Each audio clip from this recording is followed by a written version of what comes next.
Welcome back to my Pokémon Platinum Hardcore Nuzlocke with no duplicate types allowed. In the last episode, we finished off the Team Galactic storyline with an epic battle against Cyrus in the Distortion World. We experienced a bit of casual immersion as a nice change of pace, decimated Volkner with Hera, and took on Victory Road and our rival for the final time. Another series is coming to an end, and with everything we've been through so far, I think we've got what it takes. Let's do this.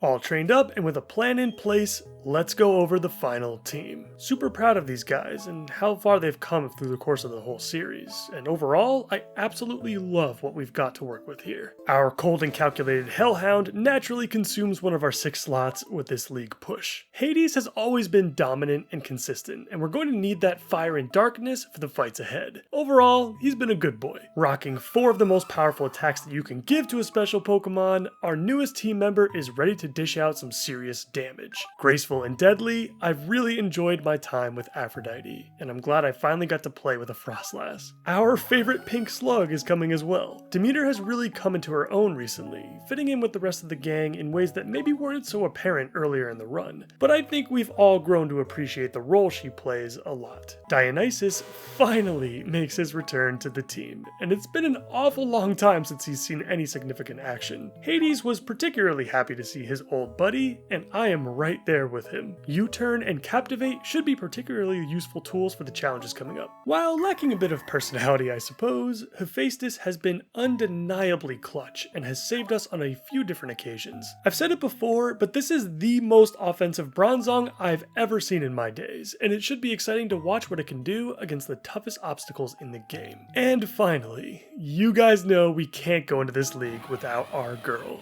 Zeus. She's made it all of this way. Route 202 was a long time ago, but I think she's more than proven she deserves to be here to see it through to the very end. A quick farewell to the Fallen. Still miss you guys a lot. Gaia, appreciate the early HM usage, and we say goodbye to Hera as well. Insanely helpful for us throughout our journey, and benching her was probably the most difficult decision I've had to make in this run so far. But lots of great memories to be had for sure. And with that, let's get this party started.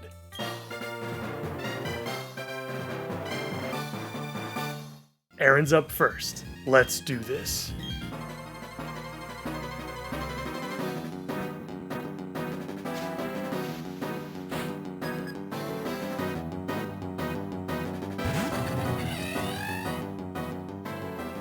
It's fire versus bug to kick things off, and Hades will be the first to draw blood.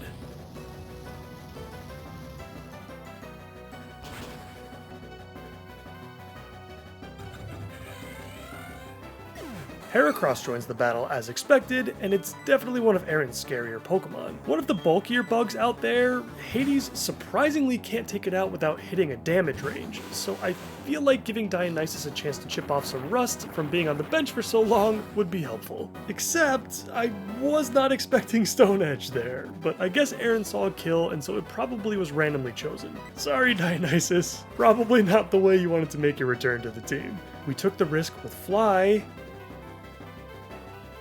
and luckily it paid off, as Heracross falls.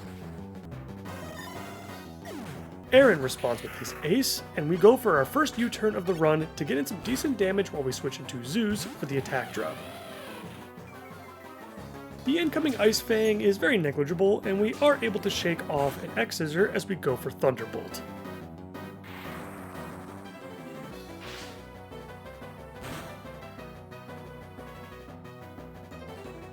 It wasn't enough to get the job done, but the Citrus Berry is not too bad for us at all, as now Aaron won't be swayed to use his full restore on his bulky monster. We took yet another attack very well, and another Thunderbolt will surely put an end to this beast.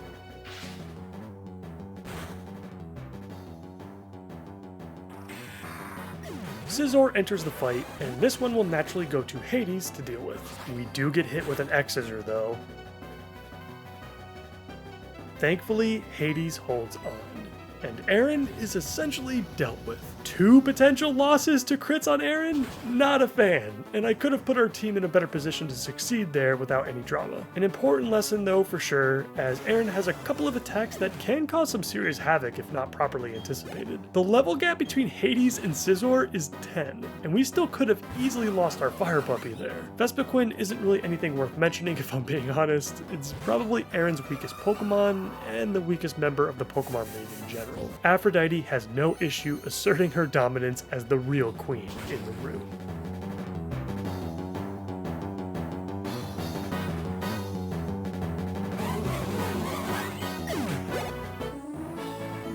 One down, 4 to go.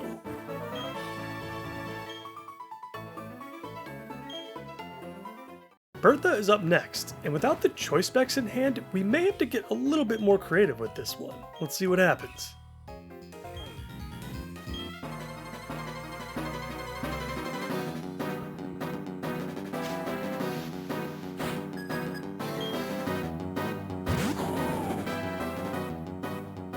We lead with Hephaestus? Yep, I didn't learn my lessons with Hermes, and now we're getting weird again.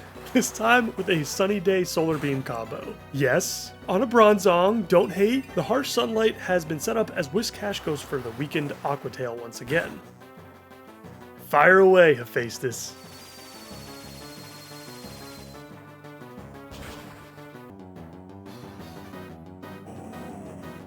Our next opponent is very problematic for us though, as another Solar Beam will not be enough to take it out with a single strike, and Fire Fang is going to hurt quite a lot. I switched into Demeter next to take the predicted attack. And no burn to speak of. Let's go for Ice Beam now.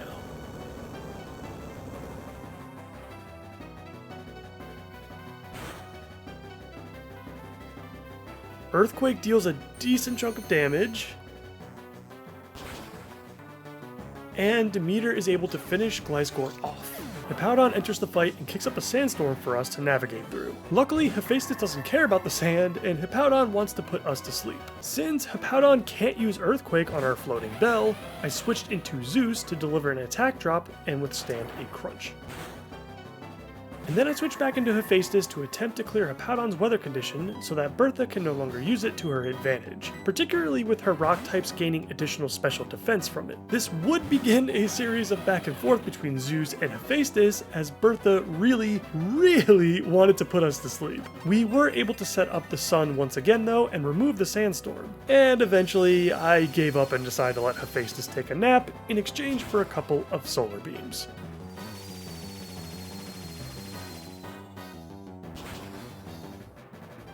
Hippowdon goes down, and Hephaestus is essentially removed from the rest of the fight. Golem joins the action now, and so we switch into Demeter. Sandstorm is ironically kicked up again, as we have Demeter recover the health she lost earlier in the fight.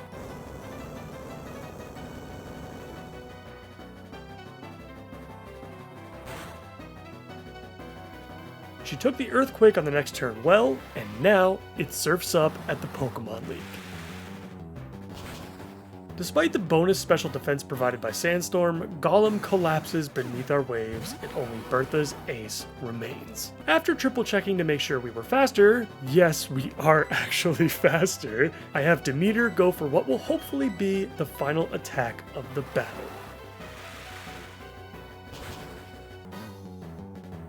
The crashing waves send Rhyperior to a watery grave.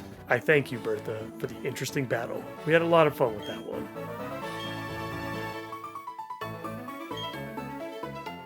From one week against water to another, Demeter is feeling pretty comfortable amongst the flames. Let's see how Flint responds.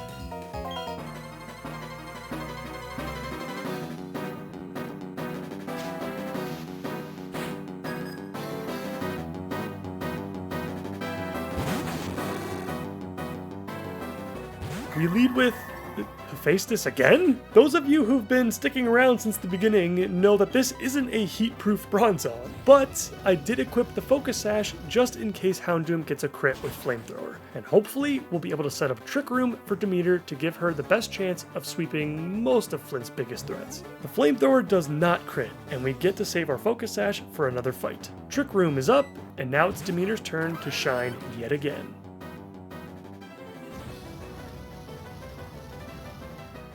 The first surf is out.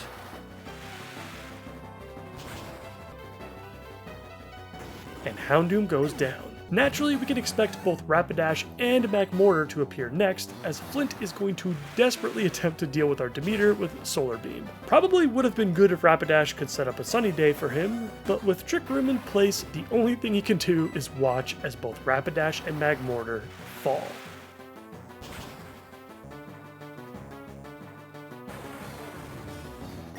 This does mean that Trick Room is now gone, and we will remain slower for the rest of the fight as Flareon now joins the battle. Will-O-Wisp was chosen to theoretically put our water type on a timer, but with the burn only affecting our physical attacking power, this surf will surely bring Flareon down. I get what he was going for here, but it's just far too late in the battle now for it to really matter all that much.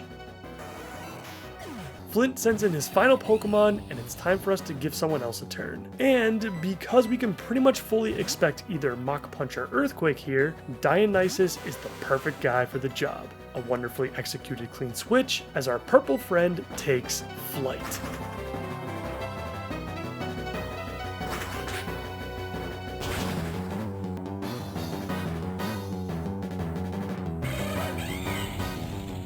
Flint goes down in flames along with his starter.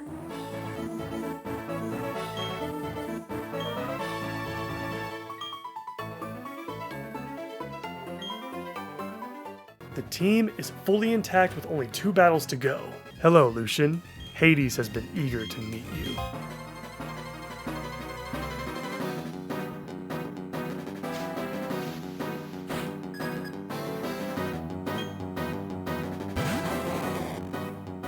I can think of no better way to deal with this abomination to have Hades bite its head off. I always stress how important it is to remove this Mr. Mime with a single attack right away, as you're really not going to want to deal with either Reflect or Light Screen or both. With Lucian's lead out of the way, he decides to go straight for his ace. And I can't blame him. Hades isn't strong enough to deal with Gallade in a single attack, and I'm not interested in losing him to a Drain Punch or a Stone Edge. Speaking of which, we do have to get a little bit lucky here on our next switch, because we don't know if it's going to be either of those 2 moves we just mentioned. It's going to be chosen at random. Dionysus would be the correct pick here if we could get him in. But if we get Stone Edge, it's bad news. So I decided to get Zeus in here first to provide us with some stat reduction. Turns out it was the right play, as we got hit with that nasty Stone Edge. I have Zeus protect herself on the next turn, just to see what we can get next. Fairly predictable, I'd say, but I think we can take it. Zeus takes the attack well, and we go for a crunch to get in a bit of damage. We get the defense drop as well, which is excellent. But with the attack drop in place, and knowing that we'll probably get Psycho Cut again, now should be a good time to switch into something that can finish the job with a single attack. I'm not confident that another crunch can bring this thing down. Aphrodite should be able to take the hit, and she will most definitely be fast enough and strong enough to take out Gallade. Shadow Ball is out.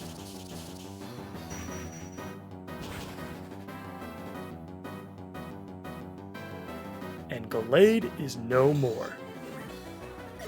Bronzong joins the battle, and this is one of Lucian's scariest, with Calm Mind as a setup option. I paused for a minute to think about our next move, and ultimately decided that going straight into Hades was going to be our best option. We can't let Bronzong build up Calm Minds, it's just too risky. It does go for its first Calm Mind right away, as it probably didn't have a clean kill on Aphrodite. But one Calm Mind should be okay for now, as I'm confident that Hades can still take this thing out with 2 attacks.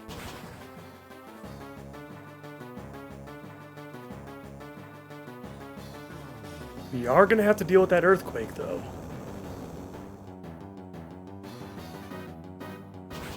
But not to worry. Hades is holding a Shuka Berry to weaken its power, and with over half of our HP still remaining, another Flamethrower sears through the floating bell.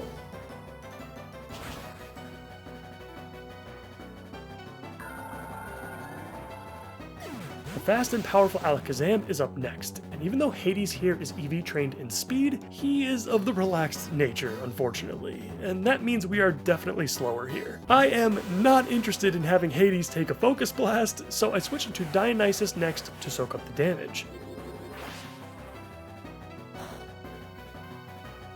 Our next play here is going to be U-turn into Hephaestus to bring down the Yellow Spoon Man with payback. Or Dionysus can take Alakazam down by himself. Welcome back, dude. Not only does Alakazam go down, but the effects of U-turn still go off. And since Lucian is now down to his final Pokemon, Hades can come back into this fight for free and finish what he started.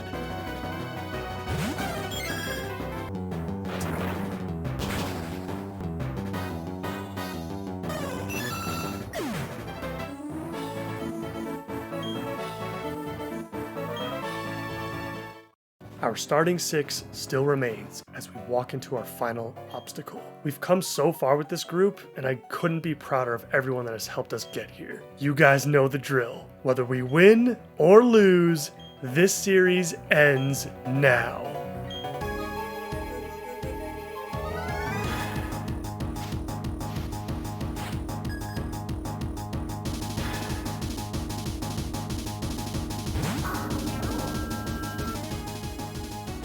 Spiritomb is up first as always, and if you've seen my other Gen 4 playthroughs so far, you know how much I struggle with this thing. I've given Hades the tall task of removing this Geist with what will hopefully be only 2 flamethrowers.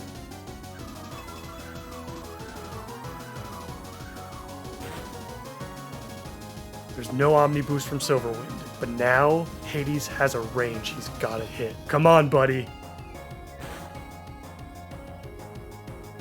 Hades pulls through and picks up nasty plot in the process. I'm going to avoid using it unless we absolutely have to in order to get through this fight, only as a last resort. The beauty pageant version of Gyarados enters the fight, and now we make our first switch, and it's going to be Dionysus to take the incoming Surf. Ice Beam is obviously a huge problem for us. But when I was planning for this fight, it appeared that I really had no other option than to cripple this Milotic first before I could actually take it down. Captivate makes its triumphant return, but can Dionysus avoid a crit? What? Mirror Coat? But why? Is this just one of those really wonky Gen 4 AI things that can sometimes happen under very specific conditions? Because that's what it feels like. Honestly, if we want to be extra safe here, we're probably just better off going for yet another Captivate just to completely decimate Milotic's special attack. And another one? What is going on? Well, hey, if you're just gonna sit there and spam Mirror Coat, let's get Dionysus healed up, and maybe we have a shot of taking this thing down without any other help. Our fly connects on the following turn.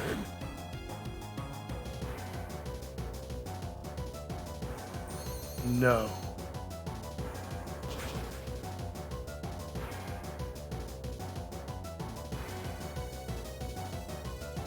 And just like that, I am brutally punished for my greed for the position I put Dionysus into.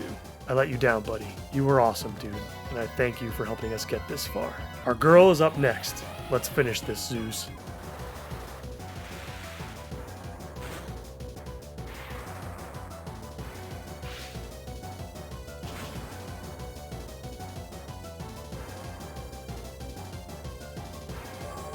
Milotic is finally gone, and Cynthia responds with her ace to counter our own. Aphrodite, you were born to do this. Let's get in there and show them we aren't afraid. And I mean that quite literally, as we've equipped our Focus Sash to ensure that nothing can go wrong here.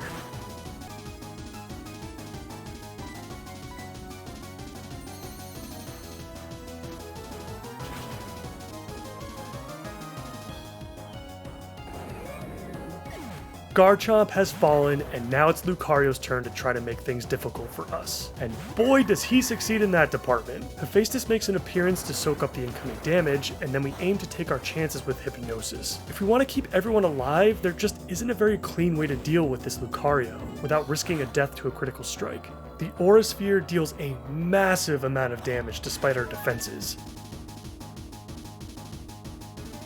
And our attack misses. It's going to be really close, but we have to take another shot at this.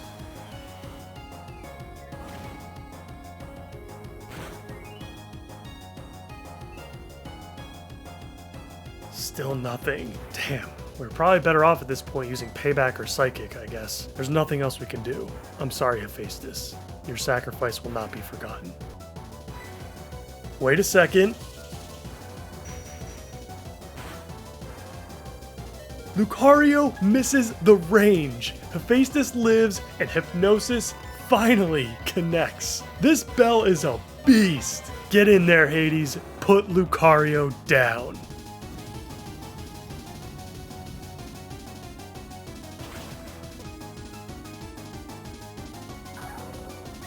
With Togekiss now in the fight, Demeter makes her champion battle debut, and after an initial attack, we get hit with a vicious air slash. A crit could have definitely done us in there, but thankfully she's able to pull through and dish out some serious damage of her own. Expecting another air slash, we switch into Zeus once again to take the incoming strike. She then sets up a Protect so we can see what we're dealing with. Aura Sphere is quite scary, but we don't really have any other great options here. I need you to hold on, Zeus, one last time.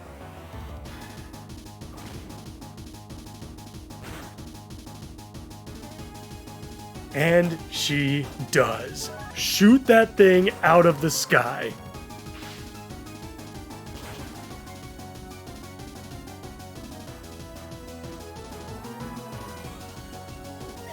Roserade is all that remains, and we lead off with another Protect to scout out our next attack. Sludge Bomb it is then. Unfortunately, that means that no matter what we do here, we have to avoid a crit to avoid losing anyone else. You better live, Hades, goddammit. You're walking into the Hall of Fame with us.